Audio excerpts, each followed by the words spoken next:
Well, it's already day 9 on 12 Days of Christmas Crafts for Kiddos. Today, we're making bracelets for your wrists and your ankles with jingle bells.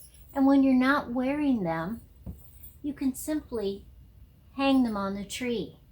The other thing we're making is luminaries. I'm actually going to put this next to my fireplace here. But you can put them on your porch, you can put them in a driveway, on a sidewalk. I'm going to show you how we punch these holes out and how we can make all kinds of designs. Here's our supply list for our Jingle Bell bracelets. Now you can make these as bracelets or ankle bracelets. If you're doing them for bracelets around your wrist, I would use the smaller jingle bells. But for anklets, I would use larger jingle bells. Totally up to you though, whatever you have. And then we're going to use pipe cleaners. We're going to start by making the bracelet that goes around your wrist. I'm going to take the pipe cleaner and I'm going to fold it in half because I need to know where the center is. And jingle bells have a little loop in the back, and that way we can send it right through there. And we're going to take it to where it was in half, and I'm just going to twist it a couple times so it stays where I want it to. Then I'm going to bring it back out. I'm going to take this end and fold it to the center so I can see where that is. I'm going to bend it so it makes a little mark. And where it made that little mark, I'm going to take that down and fold it to the center, because that's where my next one goes. But I'm not going to undo this one because the one after that is going to go right there. Now jingle bells come in different colors. Sometimes the package will be all gold, sometimes it will be all silver, or half and half. So I got it where that little bend was. We're always going to twist it because we want it to stay where it is. And this was my little bend mark, so I'm going to send it down again. And on these, you could put them closer together. If you have a lot of jingle bells, put them as close as you want together. So we have one side done. We're going to take the end again. We're going to bend it to the center. Make a little mark. Take that, bend it to the center again so we know where our first jingle bell goes. I like to use about 6 jingle bells on a bracelet. I'm sending it through. I got to where my little mark was. I'm twisting.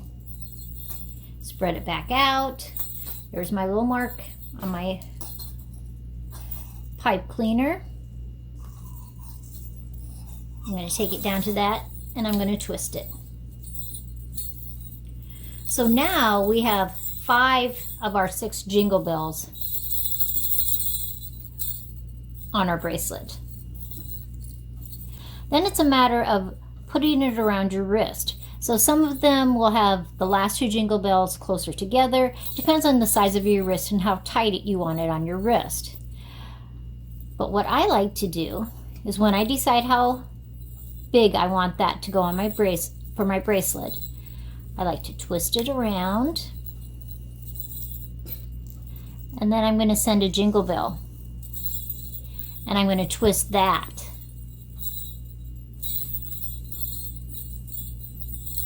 And then you can just slip it on and off your wrist.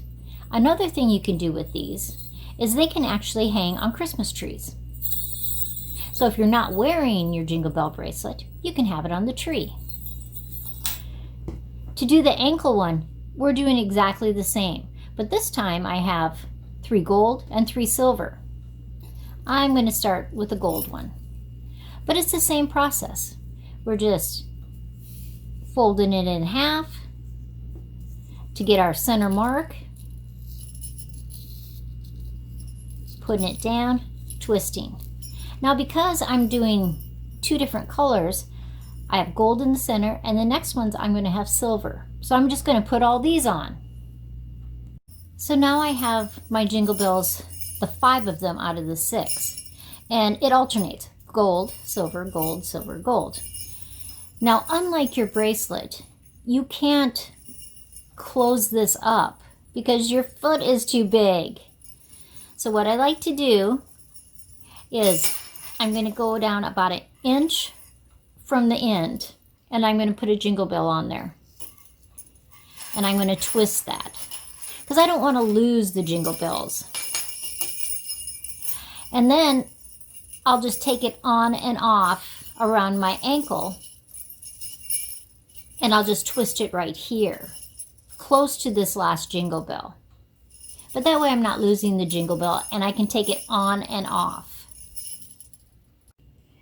Here's our supply list for our luminary. We need a brown paper sack, a hole puncher. If you don't have a hole puncher, you can use a nail and a hammer. And if you're going to make designs right in the center, sometimes it's hard if your paper punch won't reach, and you can use a nail. So then it's just a matter of making fun designs. Now you don't really want to go into this part, the bottom of your sack, but you can easily go along the edges. So I like to first start going about almost every inch. And we can go right to the top of the bag because the top of the bag will be open.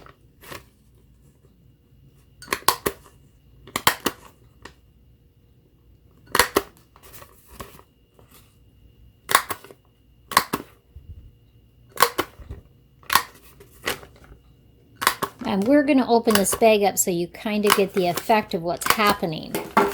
Now, a luminary is something you put outside. And because we left it folded, see, there's all kinds of holes already in it. And you can easily just stop right there. And because that has a lot of holes and a lot of light from your candle will come out of there. Now, to illuminate the bag, some people use tea lights, but I would suggest that you use a tea light that isn't really a tea light, it's battery powered, because then there's no flame, and you would hate to have it tip over and start on fire. But I want some designs in here also. So we are going to use our hammer and nail to make some other holes. This size nail is much smaller, and so the holes will be smaller. You can draw this first, and I would suggest if this is your first bag of ever doing this, you should. Let's do a snowman. It's easy, and you don't have to actually draw it yourself. You can find things around your house that are round. Like this is a salt and pepper shaker, a small glass, a larger glass. So I'm going to start with my smallest thing first. And I'm just going to draw around this. And because we're going to do it through both sides when we use the nail, we only have to punch it one time. Now this one is a little bit bigger, so we're going to line that up.